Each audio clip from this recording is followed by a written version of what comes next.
Mesdames, Messieurs, bonsoir. Très heureux de vous retrouver pour cette nouvelle édition de l'Info. Tout de suite, les titres de l'actualité en images. Le département change ses aides en faveur du monde agricole. Exemple dans une exploitation de Beaumont-Pied-de-Bœuf.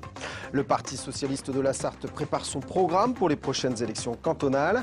Espèce en folie, c'est le titre de la nouvelle exposition annuelle du Musée Vert, un musée qui faisait partie des destinations des Journées du patrimoine de ce week-end. Mon invité, Cyril Naouarine de la Chambre de commerce et d'industrie de la Sarthe pour présenter l'écomobil. C'est une initiative qui vise à proposer aux salariés des moyens de transport alternatifs à la voiture. C'est le chiffre du jour, 557 300 € et 90 centimes. C'est ce que vient de remporter une habitante de Saint-Georges-du-Bois à l'euro-million. L'heureuse gagnante s'est rendue au Café du Midi où elle a joué 2 € en flash, c'est-à-dire que la machine a tout simplement joué à sa place et elle a visiblement bien fait. Et décidément, la Sarthe porte chance puisque, rappelez-vous, cet été, un gagnant avait remporté pas moins de 42 millions d'euros après avoir validé son ticket au LUD. Agriculture maintenant dans un contexte nettement plus compliqué, difficile de crise agricole. Le département a décidé de modifier ses aides en faveur du secteur. Direction Beaumont-Pied-de-Bœuf où Marine Wolf s'est rendue dans une exploitation laitière. Du fromage, voilà la nouvelle activité de Christelle Rouillard et de son compagnon Didier. Jusque-là, le GAEC vivait de ses 70 vaches laitières, mais... Le 203 € du mois d'avril 2009 m'a marqué à l'encre rouge. 6 mois avant, Didier avait fait son étude prévisionnelle à 281 €. J'ai dit ça ne va pas durer des lustres si on reste dans ces tarifs-là. Et puis bon, l'après-quota me fait peur et vendre une partie de notre lait à travers des fromages me rassurera plus par rapport à l'avenir de la politique agricole, quoi. Pour cette diversification, le Conseil général a versé 6 000 € sur les 50 000 que l'exploitation a investi. Un coup de pouce alloué pour valoriser la transformation à la ferme. C'est un des axes privilégiés par le Conseil général, tout comme le développement de l'agriculture de qualité, la réduction des déchets ou encore les installations des jeunes agriculteurs. Ce n'est pas révolutionnaire, ce n'est pas gigantesque comme apport, mais c'est montrer notre attente vis-à-vis du milieu agricole que nous ne voulons pas laisser tomber et faire en sorte que, comme je le fais pour les médecins en milieu rural, on se bat pour trouver de nouvelles installations, eh bien je fais le parallèle, nous nous battons pour qu'il y ait des jeunes agriculteurs qui s'installent. Des installations en chute libre depuis 2 ans. En 2008, la Sarthe en a enregistré une centaine, contre 70 l'an dernier, et depuis le début 2010, seulement 43. Alors ces aides sont les bienvenues, mais ne feront pas tout. Ce n'est pas la solution anti-crise. C'est sans doute important et il faut en tenir compte.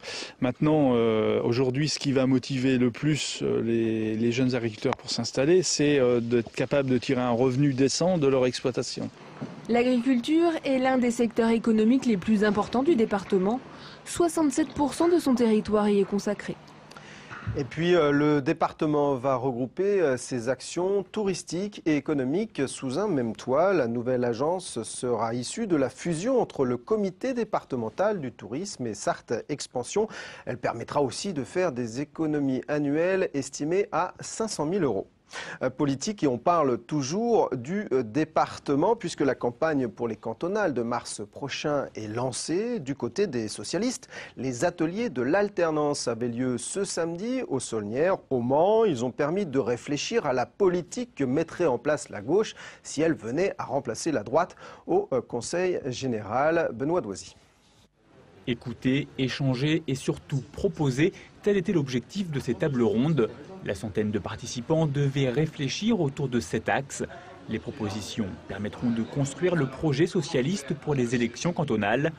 Cette initiative porte un nom, la démocratie participative. Ce type d'action, parfois qualifié de démagogique, peut laisser sceptique. Mais ici, il semble bien que ces échanges entre élus et forces vives du département débouchent sur du concret.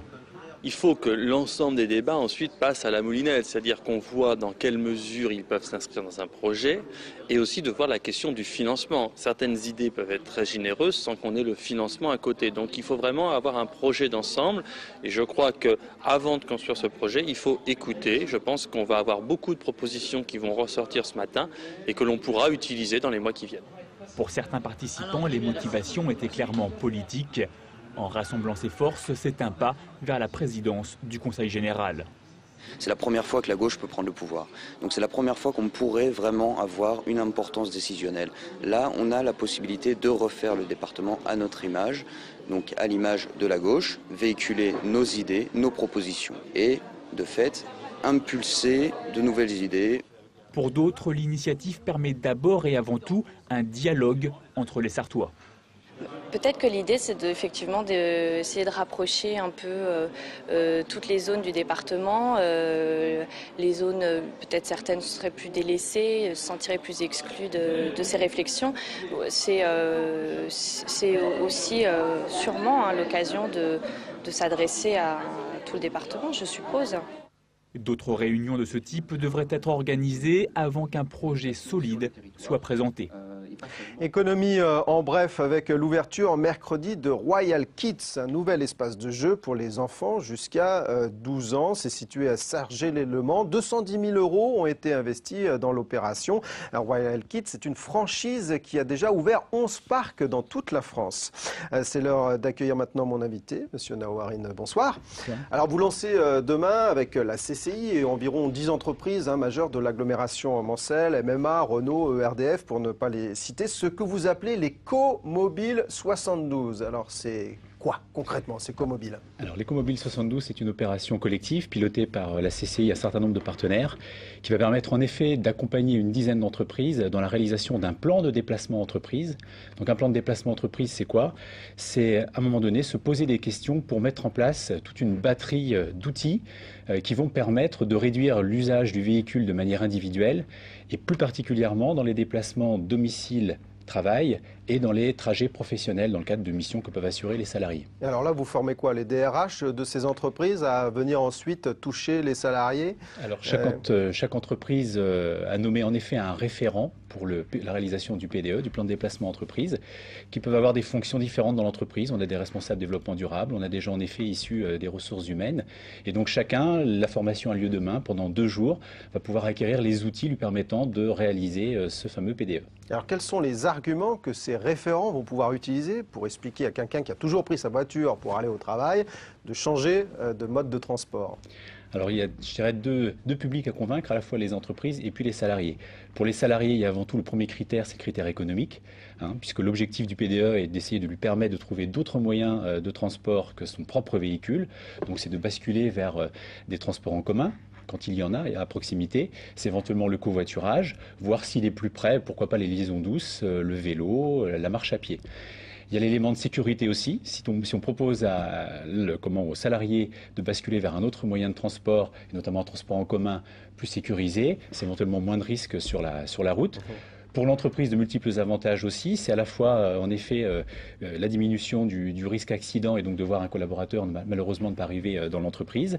C'est aussi, quand on voit dans les entreprises le nombre de places immobilisées pour les parkings, la possibilité pour l'entreprise de pouvoir bénéficier d'une surface foncière lui permettant, pourquoi pas, de développer ses activités. Donc on le voit, c'est du gagnant-gagnant entreprise-salarié. Justement, on va revenir par exemple auprès des salariés. Est-ce que les gens n'ont pas déjà fait ce calcul entre, si jamais ils ont la possibilité de prendre le bus, le tramway, est-ce qu'ils n'ont pas fait ce calcul entre le choix du transport collectif et celui du transport individuel de la voiture? Alors on se rend compte souvent que le calcul est un peu erroné et que souvent le salarié finalement s'arrête au calcul du plein.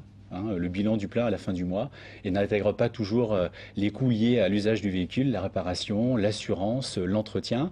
Et souvent, c'est vrai qu'il faut aussi casser quelques habitudes, notamment d'apprendre, pourquoi pas, à faire du covoiturage et à faire un trajet avec un collègue et d'éviter d'être dans sa propre bulle matin et soir. Est-ce que les entreprises bénéficient aussi de mesures incitatives, qu'elles soient financières ou autres, pour encourager ces salariés à modifier leurs habitudes? Alors la réalisation de PDE aujourd'hui est basée sur le volontariat. La seule contrainte qui existe, c'est une loi qui est en vigueur depuis le 1er janvier 2009 et qui impose à chaque entreprise de rembourser 50% des frais d'abonnement de transport en commun que pourrait souscrire un de ses salariés. Mais autrement, il n'existe aucune contrainte aujourd'hui pour amener une entreprise, en effet, à essayer d'entamer ce genre de démarche. Ce n'est que du volontariat. Alors, il y a, par contre, le problème, c'est qu'il y a aussi d'autres endroits. Je pense à la première, peut-être même à la deuxième, plutôt à la deuxième couronne de l'agglomération Mancel, par exemple, où il n'y a pas de transport alternatif.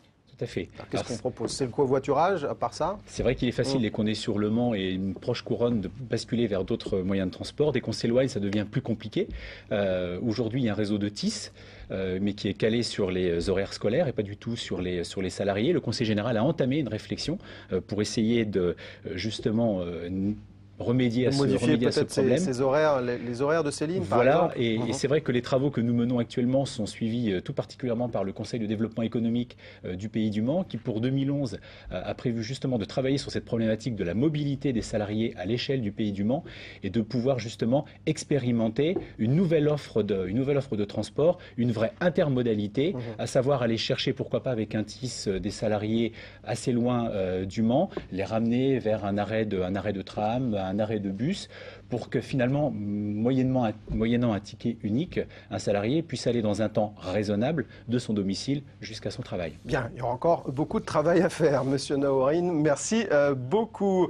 Record d'affluence pour l'édition 2010 des 24 heures camions. 51 200 spectateurs se sont rendus sur le Bugatti pour assister au 12e titre national de Noël Crozier. Une véritable histoire de famille que ces 24 heures camions, puisque le pilote français a devancé au classement général de la Coupe de France son fils Hervé. Yannick Morfin et Amoun Chamsoudine reviendront sur ces 24 heures camions dans leur émission Prolongation. Beau succès pour les journées du patrimoine ce week-end. Parmi les sites visités, nous nous sommes arrêtés au musée vert, avenue Jean Jaurès au Mans. Un musée discret que redécouvre pour nous Benoît Doisy. On ne pourra pas voir dans le détail tous les animaux qui sont présentés, donc si vous avez des questions, vous pouvez m'interrompre ou poser des questions à la fin de la visite. Ils étaient nombreux à profiter des journées du patrimoine pour visiter le musée vert. 20 000 visiteurs par an, dont la moitié de scolaires. Le musée se porte bien. Cette bonne santé a une explication logique. Le musée vert complète bien l'Arche de la Nature, pour parler localement au Mans. Avec l'Arche de la Nature, on peut découvrir, l'environnement en le parcourant, en étant directement à l'intérieur, mais où il n'est pas forcément toujours évident, par contre, d'observer toutes les espèces présentes, parce que certains animaux sont nocturnes ou pas toujours faciles à voir. Et on peut compléter cette visite avec un musée d'histoire naturelle. Animaux naturalisés, panneaux ou encore sculptures. La force de ce musée, c'est la diversité, mais également la capacité à s'adresser à tous. Qu'ils soient novices dans la connaissance de l'environnement de la nature ou au contraire très bons connaisseurs, je pense que chacun pourra en tirer quelque chose. Pour une grande partie des visiteurs, c'était la première fois qu'ils franchissaient la porte du musée vert, une initiative à mettre au bénéfice des journées du patrimoine. Effectivement, c'était une occasion pour y aller et puis c'est toujours intéressant. Parce que sur Le Mans, on a un petit peu fait le tour des visites. C'est la première fois que je viens ici, mais j'étais déjà passé devant sans pour autant m'y arrêter. Et donc c'était la journée du patrimoine, en fait, c'était l'occasion pour que j'y vienne. Je suis satisfait, d'autant plus que donc on a une présentation qui est assez concise et puis qui nous permet de voir toutes les espèces qui vivent dans la Sarthe et autrement qui ont été introduites. Voilà. Avec plus de 200 000 spécimens, le musée vert est une véritable vitrine du patrimoine naturel. 2 expositions permanentes, Sarthe sauvage et Jurassique Sarthe, présentent l'histoire naturelle sartoise. Mais c'est sans conteste l'espèce en folie, la nouvelle exposition qui risque de se faire la part belle cette année.